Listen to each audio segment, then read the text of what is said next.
So thank you so much. So when we decided for this event, so we expected, as an inaugural event, we expected close to 250 people, but we have got 470 registration. So a huge round of applause for all of you guys. So today, as Melanie mentioned, that we will be inviting two MFDs and advisors who will share their success story. The idea is to motivate you and learn from their wisdom. So before starting this session, I would first like to take you through the landscape of AIF first, because I will be covering AIF part first. So as you know that Mr. Anand Narayan has mentioned that AIF industry is close to 11.35 lakh crore, out of which, so the share of individual in this is close to 5 lakh crore, which is 44%, right? So 38% comes from domestic investors and 6% from NRIs.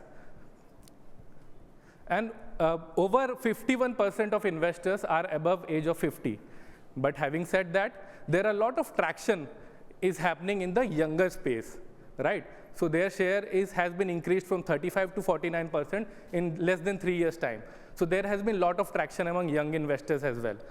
And finally, these investors are largely invested into CAT3, which is long only and long short strategies, followed by CAT2, which is private equity, private debt, and venture capital fund. So to talk more about this opportunity, I would like to invite Anand Shah, partner at IPCON. Welcome, Anand. So Anand has joined his father's business 8 years back, and over the last 18 months, he started focusing on CAT2 AIF. Yeah, right. And built a substantial AUM. He has built 50 crore in less than 18 months. So a huge round of applause for Anand. And Anand is CA by qualification. So Anand, I want to understand that life is going good with mutual fund. Sure. You have a great AUM in mutual fund business. Then why did you venture into AIF space, and how did you explore this? Sure. Good afternoon, everyone. Firstly, thanks Nishant ji for having me. And yeah, so mutual fund is, the industry to be in, as we all have witnessed, and there's been absolutely stellar growth over the last decade in mutual funds, which happens to be our core allocation as well for our investor portfolios. What happened is that, as we witnessed our investors and clients rising up the value chain, in their professional lives and careers, and their portfolios did the similar thing. So we foresaw this need to diversify into certain unique products which mutual funds could not offer in terms of the exposure and underlying portfolio. So that is where the AIFs industry turned out to be the best fit. And obviously because it is also 100% regulated by SEBI. So that's how it all started. Okay, so you basically distribute only CAT2, not AIF, CAT3 and PMS. So what's the reason for this? Sure, so that's right. We predominantly, we have, we've decided to focus more on CAT2 AIFs. I would like to say firstly, I believe there is no best product or number one product in the market. Every product, be it MF, PMS, AIF, they all have their benefits and use cases. Some of the reasons I can share why we decided to focus on firstly AIFs is that, the most basic operational reason, they work similar to an MF in terms of, the unit holding mode, yes, which is slightly different from PMS. Secondly, we found that operationally AIFs were much easier and simpler than PMSs for the investors as well as for an advisor. So that was the second thing. And AIF offers the majority, I would say the largest landscape of the investment arena in India is possible by AIFs to cater. So it can cater to the areas where mutual funds and PMS cannot. These were the reasons. And also within AIFs, we decided to focus on CAT2 because we found those are the schemes which have maximum uniqueness when we compare it to a mutual fund and listed equities. So that was. So Anand, under which circumstances you decide whether AIF CAT2 makes more sense than mutual funds? Sure. So, I mean, I would feel there are two very simple reasons where it makes a case for AIFs. Firstly, when an investor has a sizable existing portfolio in mutual funds, and they are looking to diversify into something unique, something which is different, something which does not overlap. That is the scenario one. And scenario two would be an investor having an existing mutual fund or investment portfolio. They want to continue in the same asset class, but they are aiming for slightly more returns, and against that they are okay for a lock-in period. These are the two scenarios where it would make sense. Okay. So Anand, okay. So Anand, so there is very little information available in the internet about unlisted securities, CAT 2. Of course. Then how do you gain news and knowledge about that? And how do you shortlist AIFs for your clients? Sure, very relevant. There isn't as much information in the public domain or online about AIFs as there is about mutual funds. So what we have been doing is we very regularly interact with the manufacturers. We interact with the asset management companies, right, who run the AIFs to understand, asset-wise, scheme-wise, what is happening, what are the structures, all the details about the product and its strategy, its underlying, framework. And that is how we get to know what are the AIFs, what are the new AIFs in the pipeline that are going to come into the market, right? And thereafter we do a thorough analysis internally, and we follow an internal framework to kind of evaluate what would be suitable for certain types of investors. Certain points would be, obviously, firstly, the pedigree of the parent AMC, the track record of similar schemes run by the AMC. All those factors we look at. We look at things like how unique it is compared to the nearest mutual fund category. And then we draw our analysis, and we do a lot of engagement, again, I would say, with the asset management companies to gain insights from them. So Anand, industry data shows that private equity funds have delivered close to 18 to 20% return in the past. Sure. But our mutual fund has given much more return than that. Of course. So why do you think that AIF CAT 2 still makes sense for investors? Sure. So, where we stand today, obviously, with the phenomenal bull run in the Indian equity markets over the last 3 years, investors have, made handsome returns in equity mutual funds, right? So, I think as of today, any investor who's remained invested in equity mutual funds over the last 3, 4, 5, 7 years are seeing higher returns than the average of last 10, 20 years, right? So, as of today, particularly equity mutual funds, mid and small caps, which have outperformed, we heard Mr. Prashant Jain outlining that, brings them at par with some of the returns that AIFs have delivered in the last 3 to 4 years. Equity or unlisted equity AIFs have delivered.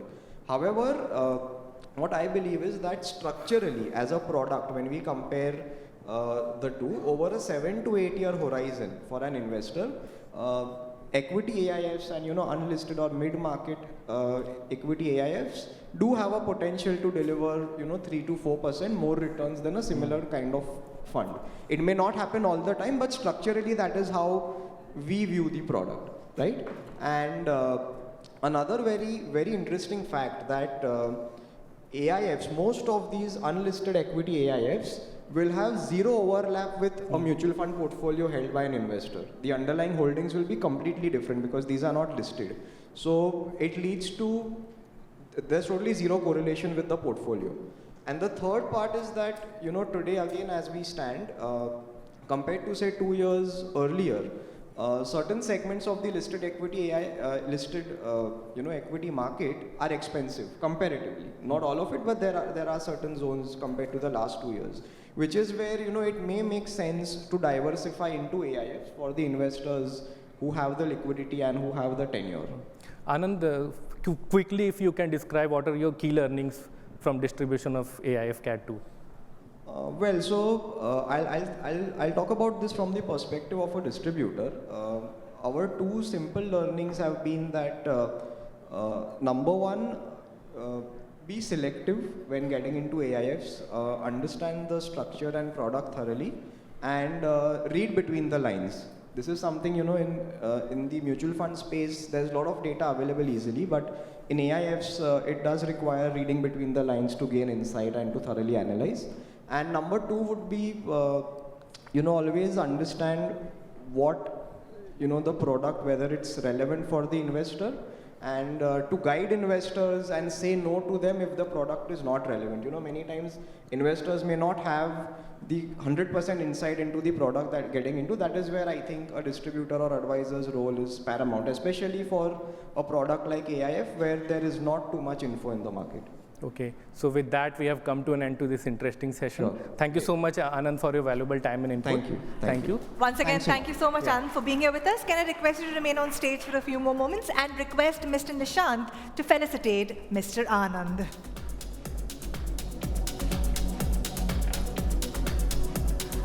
Thank you so much, Anand. Can we come in the center? Thank you. Once again, thank you so much for being here with us. So moving on, our next speaker would speak about PMS. So again, taking you through the PMS growth.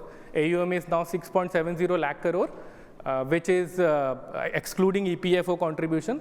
And there are 1,70,000 PMS accounts, which is PMS managers are managing. So there are close to over 800 strategies in PMS. But what is the opportunity size? So Knight Frank data shows that India has close to 8 lakh HNIs in 2022, right? So we have a big opportunity coming up. So to talk about these opportunities, let me invite Saurabh Mittal of Circle Wealth. Saurabh has 20 years of experience in financial services industry. He is a CFA and CFP. So Saurabh, how you became mutual fund distributor and what got you interested in PMS distribution? So we started PMS about a decade back in 2013. I think what was very interesting then and now is that in PMS you get a lot of opportunities for innovative fee structures. So in mutual funds, as we all know, all the fees is only based on AUM. But in PMS, the fund manager has the option and the flexibility to charge zero fixed fees, only profit sharing with a fixed hurdle or maybe in a moving hurdle. There are a lot of PMS guys who now have benchmark index as the hurdle, and then they charge fees only if they have beaten the benchmark over a absolute period of time, maybe 3 years and 5 years. So these flexibility that were there, which made sense. Another thing was that most of the industry AUM in mutual fund is concentrated in top 500 stocks. Right. So what PMSs could offer, like maybe AIF and private equity, was to invest in the lower rung of the market cap, where a lot of mutual funds didn't have exposure and PMS could take exposure to those. So it really offered that diversification. Okay. So Saurabh, many distributors feel that PMS and CAT3 AIF are very similar to mutual funds. And they also believe that in PMS and AIF, there is performance-linked fee, which is not the case with mutual fund. Then why do you think that PMS still makes sense for clients? Well, I feel that performance-linked fees in the first place actually creates alignment of interest. So that's something which works in favor of the investor. Another thing is that in PMS, the option which is available is that you can have a focused approach. So a PMS can have 12 to 15 to 20 stocks, which might not be available, which is definitely not available in mutual funds. Even in the focus category, there are 30 stocks. So the whole approach of having a focused portfolio is only available in PMS. That is one benefit. Second is that biggest advantage of a mutual fund of a PMS is that a PMS is a non-pooled structure. As we all know that mutual fund is a pooled structure. So if I have to give an analogy, it's like running a three-legged race. So if I'm running with someone else and if he falls, I will also fall. Because in mutual funds, if particularly so in small cap funds, if there is huge amount of liquidity cash flow, maybe the fund has not performed well or markets are not conducive, so they can see a huge outflow. Or if the fund has performed really well, they can see a huge inflow. And the fund manager is then forced to compromise on the whole portfolio construction, which doesn't happen in a PMS because I'm holding my stocks. So the fund manager, even if there is a huge redemption pressure, my stocks or my portfolio construction is not impacted. Okay. So many distributors say that there is a demand of PMS among HNIs. Okay. But they say that if they do not sell it, someone would come and sell it to them. So how they deal with this demand? So I think all of us have our own strong belief as to why we do a certain product and why we don't do a certain product. Like the last speaker said, he's into AIF and he's been doing it. We have been into this industry since 20 years and we have been catering to HNIs and they have been asking for AIF, but we have not been doing any kind of AIF. So it really depends on what your belief system is, what structure you want to create, what are your objectives as to what kind of things that you want to cater to your client. Plus it's your own conviction that, you know, if I have certain points that I believe a certain product will serve, I'll be able to convince the investor rather than just, because customers will demand everything. When crypto is in fashion, they'll ask for crypto. When other things are in fashion, they'll ask for in fashion. So it's nothing to really give into demand just because the customer is asking you sell a product to them. Okay. So Saurabh, in PMS, since the taxation has been changed, it has been increased by 25% in STCG as well as LTCG. So 10 become 12.5 and that become, 20% now. So many people say that PMS is no longer attractive. So what's your view on that? So from a tax perspective, PMS always had a disadvantage. That arbitrage was of 5 percentage points, like long term was 10 and short term was 15. Now that it has become 7.5%. What we have calculated internally is that due to this increase, if there is a 30% churn in the portfolio, approximately the cost goes up by 0.3% per annum. So that disadvantage remains. But if you still are looking for diversification, if you feel that a focused approach is what is really going to help the customers, and most importantly, like I said, the non-pooled effect where you're not tied to any other investor, if those are the things making sense, then PMS would still make sense. Okay. Saurabh, APME data shows that PMS has performed very much in line with mutual fund. Then why do you think that PMS can still give edge to the investment portfolio? So again, the same thing. I mean, like I said, it really helps you in diversification. There are PMS guys who run portfolios which it can't be a zero overlap, but there can be guys who are running PMS portfolios which have as low as 10 to 15% overlap with Nifty 500. So that diversification is what really gives a lot of advantage.